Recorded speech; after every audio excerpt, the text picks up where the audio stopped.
Hi hello friends, welcome back to my channel. Friends, RRB group ಡಿಗೆ ಸಂಬಂಧಪಟ್ಟಂತೆ ಈಗ ಏನು ಕಾಲ್ ಆಗಿದೆಯೋ ಕಾಲ್ ಫಾರ್ಮ್ ಆಗಿರ್ತಕ್ಕಂಥದ್ದು 2025ಕ್ಕೆ.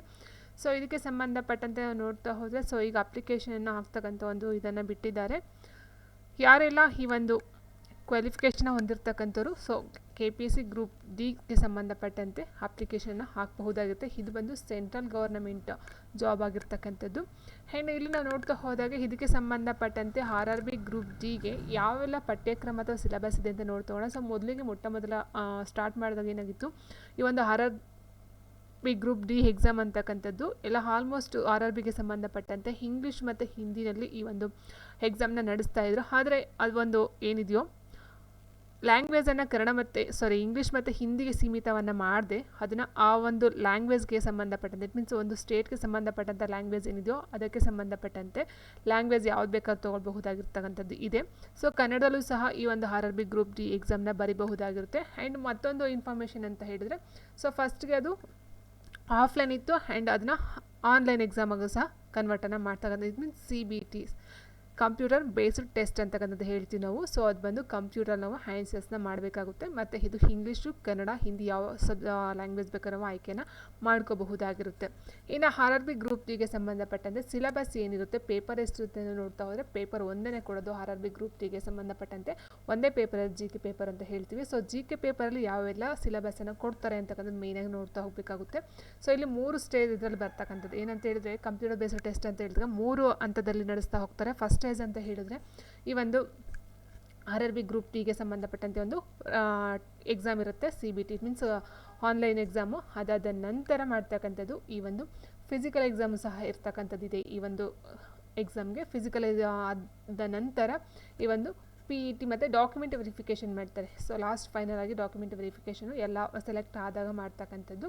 ಸೊ ಅಷ್ಟು ಈ ಈ ಒಂದು ಎಕ್ಸಾಮಲ್ಲಿ ಬರ್ತಕ್ಕಂಥದ್ದು. ಫಸ್ಟು CBT ಎಕ್ಸಾಮು, ಅದಾದ ನಂತರ ಫಿಸಿಕಲ್ ಎಕ್ಸಾಮಿನೇಷನ್ ನಡೆಸ್ತಾರೆ ಮತ್ತು ಡಾಕ್ಯುಮೆಂಟ್ ವೆರಿಫಿಕೇಷನ್ 3 ಸ್ಟೇಜಲ್ಲಿ ಈ ಒಂದು ಎಕ್ಸಾಮ್ನ ಮಾಡ್ತಕ್ಕಂಥದ್ದು ಆಗಿರುತ್ತೆ.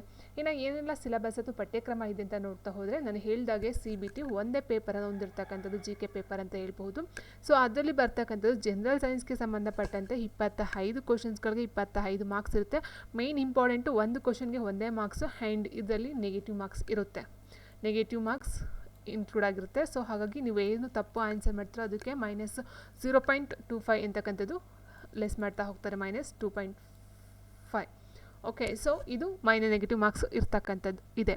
ಆ್ಯಂಡ್ ನೆಕ್ಸ್ಟು ಜನರಲ್ ಸೈನ್ಸ್ಗೆ ಸಂಬಂಧಪಟ್ಟಂತೆ 25 ಕ್ವಶನು 25 ಮಾರ್ಕ್ಸ್ ಇರುತ್ತೆ. ಮ್ಯಾಥಮೆಟಿಕ್ಸಲ್ಲಿ ಸಂಬಂಧಪಟ್ಟಂತೆ 25 question 25 marks. General intelligence and ರೀಸನಿಂಗ್ಗೆ ಸಂಬಂಧಪಟ್ಟಂತೆ 30 ಕ್ವಶನ್ಗೆ 30 ಮಾರ್ಕ್ಸ್ ಇರುತ್ತೆ. And general awareness and current ಅಫೇರ್ಸ್ಗೆ ಸಂಬಂಧಪಟ್ಟಂತೆ 20 ಕ್ವಶನ್ 20 ಮಾರ್ಕ್ಸ್ ಇರ್ತಕ್ಕಂಥದ್ದು. ನೀವು ಕೇಳಬಹುದು, ಸೊ ಮ್ಯಾಥಮೆಟಿಕ್ಸ್ 25 ಕ್ವಶನ್ಗೆ 25 ಮಾರ್ಕ್ಸ್ ಇದೆ. ಟೋಟಲ್ ನಿಮಗೆ ಟೈಮ್ ಬಂದು 1.5 ಅವರ್ ಅಷ್ಟೇ.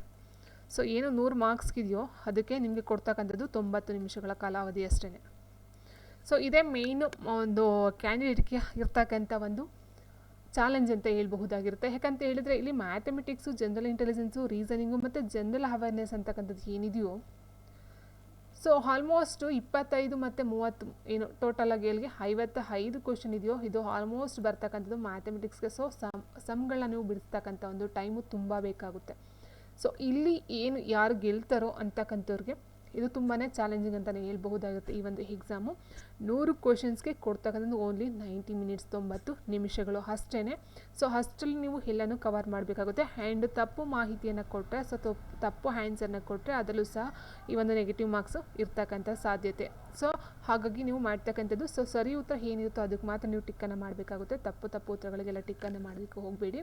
ಆ್ಯಂಡ್ ನೆಕ್ಸ್ಟ್ ನಾನು ನೋಡ್ತಾ ಹೋದರೆ ಆದಷ್ಟು ಟೈಮನ್ನು ಉಳಿಸ್ಕೊಂಡು ನೀವು ಮಾಡ್ತಾ ಹೋಗಿ. ಆದಷ್ಟು ಕಡಿಮೆ ಸಮಯದಲ್ಲಿ ಕಡಿಮೆ ಟ್ರಿಕ್ಗಳನ್ನು ಯೂಸ್ ಮಾಡ್ಕೊಂಡು ನೀವು ಆನ್ಸರ್ಸ್ನ ಮಾಡ್ತಾ ಹೋದರೆ ತುಂಬ better. And one more thing ಅಂತ ಹೇಳಿದ್ರೆ, ನಿಮ್ಮಷ್ಟೇ ಒಂದು ಇದು ಬೇರೆಯವ್ರಿಗೂ ಸಹ ಇರುತ್ತೆ. ನಿಮ್ಗೆ ಮಾತ್ರ ಕಮ್ಮಿ ಟೈಮ್ ಇರುತ್ತೆ ಅಥವಾ ಬೇರೆಯವ್ರಿಗೆ ಜಾಸ್ತಿ ಇರುತ್ತೆ ಅಂತಕ್ಕಂಥದ್ದು ಏನಿರೋದಿಲ್ಲ, ಹೌದಲ್ವಾ? ಸೊ ನಿಮಗೆ ಎಷ್ಟು ಟೈಮ್ ಇರುತ್ತೋ ಅವ್ರಿಗೂ ಅಷ್ಟೇ ಟೈಮ್ ಇರುತ್ತೆ. ಸೊ ಹಾಗಾಗಿ ನಿಮಗೆ ಅತಿಯಾಗಿ ಒತ್ತಡಕ್ಕೆ ಒಳಗಾಗ್ತಕ್ಕಂಥ ಒಂದು ಇದು ಬೇಕಾಗಿಲ್ಲ. ಯಾಕಂತಂದರೆ ಎಲ್ಲ ಮಕ್ಳಿಗೂ ಅಥವಾ ಎಲ್ಲ ಕ್ಯಾಂಡಿಡೇಟ್ಸ್ಗೂ ಒಂದೇ ಇರೋದ್ರಿಂದ ನಿಮ್ಗೆ ಏನು ಪ್ರಾಬ್ಲಮ್ಸ್ ಇರುತ್ತೋ ಅವ್ರಿಗೂ ಸಹ ಅದೇ ಸೇಮ್ ಪ್ರಾಬ್ಲಮ್ಸ್ ಅವ್ರಿಗೂ ಸಹ ಇರುತ್ತೆ. ಸೊ ಹಾಗಾಗಿ ನೀವೇನು ಮಾಡಬೇಕು, ಮ್ಯಾಥ್ಸ್ಗೆ ಆದಷ್ಟು ಮ್ಯಾಥ್ಸನ್ನ ಒತ್ತು ಕೊಟ್ಟು ಜಾಸ್ತಿ ಮಾಡಿ ಆ್ಯಂಡ್ ಕಡಿಮೆ ಟೈಮಲ್ಲಿ ಕಡಿಮೆ ಹಂತಗಳು ಸ್ಟೆಪ್ಸ್ಗಳನ್ನ ಬೆಳೆಸ್ಕೊಂಡು ನೀವು ಆನ್ಸರ್ಸ್ನ ಮಾಡ್ತಾ ಹೋಗಿ ಆ್ಯಂಡ್ ಆದಷ್ಟು ಮೈಂಡಲ್ಲಿ ಕ್ಯಾಲ್ಕುಲೇಷನ್ನ ಮಾಡಿಕೊಂಡು ಆನ್ಸರ್ಸ್ನ ಮಾಡ್ತಾ ಹೋಗಿ ಆ್ಯಂಡ್ ಅಲ್ಲಿ ವರ್ಕ್ಶೀಟನ್ನು ಕೊಡ್ತಾರೆ ಮಾಡೋದಕ್ಕೆ, ಒಂದು ಪೆನ್ ವರ್ಕ್ಶೀಟನ್ನು ತೊಗೊಂಡೋಗಬಹುದು, ಅಲ್ಲೋ ಇರುತ್ತೆ. ಸೊ ಅದನ್ನು ನೀವು ಆದಷ್ಟು ಸ್ಟೆಪ್ ವೈಸ್ಗಳನ್ನ ನೀವು ಮಾಡಿಕೊಂಡು ಕಡಿಮೆ ಟೈಮಲ್ಲಿ ಕಡಿಮೆ ಹಂತಗಳನ್ನು ಬೆಳೆಸ್ಕೊಂಡು ಒಂದು ಮೈಂಡ್ ಕ್ಯಾಲ್ಕುಲೇಷನ್ನ ಮಾಡಿಕೊಂಡು ಒಂದು ಟ್ರಿಕ್ಕನ್ನು ಯೂಸ್ ಮಾಡ್ಕೊಂಡು ನೀವು ಆನ್ಸರ್ಸ್ನ ಮಾಡ್ತಾ ಹೋಗಬೇಕಾಗುತ್ತೆ.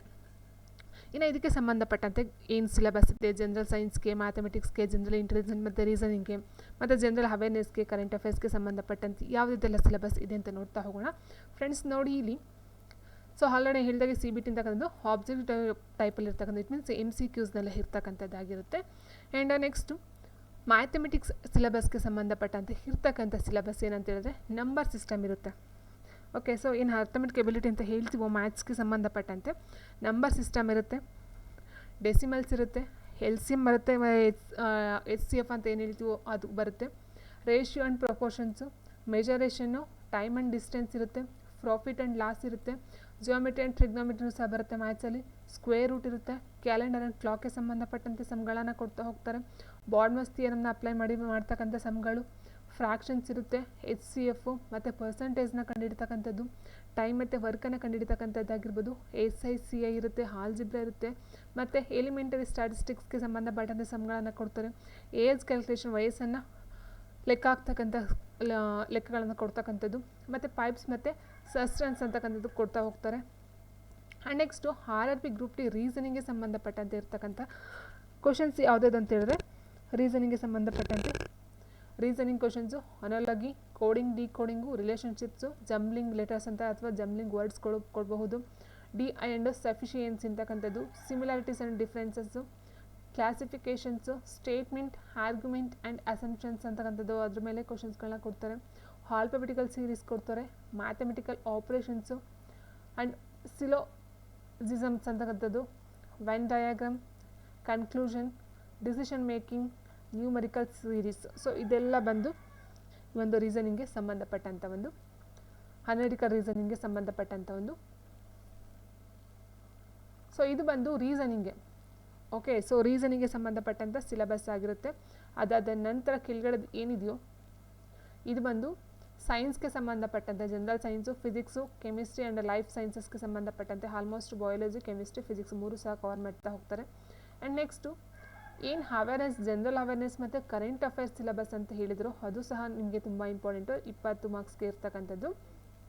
ಸೊ ಇದು ನಿಮಗೆ ಕಡಿಮೆ ಟೈಮನ್ನು ಉಳಿತಾಯ ಮಾಡ್ತಕ್ಕಂಥಾಗಿರುತ್ತೆ. ಯಾಕಂದರೆ ಒಂದೊಂದು ಮಾರ್ಕ್ಸ್ ಕ್ವಶನ್ ಆಗಿರೋದ್ರಿಂದ ಇಲ್ಲಿ ಯಾವುದೇ ಒಂದು ಲೆಕ್ಕಾಚಾರ ಆಗ್ತಕ್ಕಂಥ ಅವಶ್ಯಕತೆ ಇರೋದಿಲ್ಲ.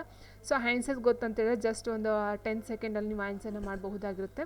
ಸೊ ಜನರಲ್ ಅವೇರ್ನೆಸ್ಗೆ ಸಂಬಂಧಪಟ್ಟಂತೆ ಕರೆಂಟ್ ಅಫೇರ್ಸ್ನ ಕೇಳ್ತಾರೆ, ಆ್ಯಂಡ್ ಸೈನ್ಸ್ ಮತ್ತು ಟೆಕ್ನಾಲಜಿಲಿ ಕೇಳ್ತಾ ಹೋಗ್ತಾರೆ, ಸ್ಪೋರ್ಟ್ಸ್ ಬಗ್ಗೆ ಕೇಳ್ತಾರೆ, ಕಲ್ಚರ್ ಬಗ್ಗೆ ಕೇಳ್ತಾರೆ, personalities, economics, politics and any other subjects of ಇಂಪಾರ್ಟೆನ್ಸ್ಗೆ ಸಂಬಂಧಪಟ್ಟಂತೆ ಕೇಳ್ತಾ ಹೋಗ್ತಾರೆ. ಮತ್ತು ಇಂಪಾರ್ಟೆಂಟ್ ಈವೆಂಟ್ಸ್ ಕೇಳ್ಬೋದು, ಡೇಸ್ ಕೇಳ್ಬೋದು, ಸೈನ್ಸ್ ಸಂಬಂಧಪಟ್ಟಂತೆ ಅಬ್ರಿವೇಷನ್ಸ್ನ ಕೇಳ್ಬೋದು. ಓಕೆ, ಸೊ ಇದೆಲ್ಲ ಬರ್ತಕ್ಕಂಥದ್ದು ಈ ಒಂದು ಜನರಲ್ ಅವೇರ್ನೆಸ್ ಮತ್ತು ಕರೆಂಟ್ ಅಫೇರ್ಸ್ಗೆ ಸಂಬಂಧಪಟ್ಟಂತೆ ಒಂದು ಸಿಲೆಬಸ್ಸಲ್ಲಿ ಬರ್ತಕ್ಕಂಥದ್ದಾಗಿರುತ್ತೆ.